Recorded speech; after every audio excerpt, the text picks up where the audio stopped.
ஒரு அப்பாவும் 4 வயது மகனும் அவர்களுடைய புதிய காரை துடைத்துக் கொண்டிருந்தார்கள்.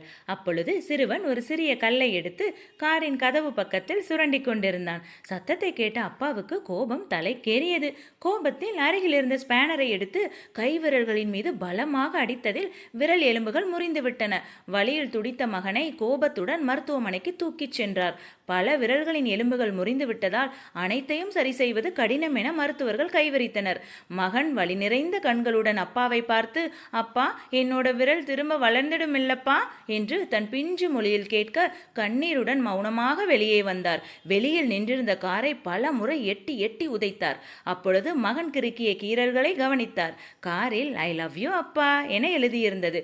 கண்ணீருடன் தலையில் கையை வைத்துக்கொண்டு உட்கார்ந்து விட்டார். இக்கதையின் மூலம் நாம் அறிவது என்ன?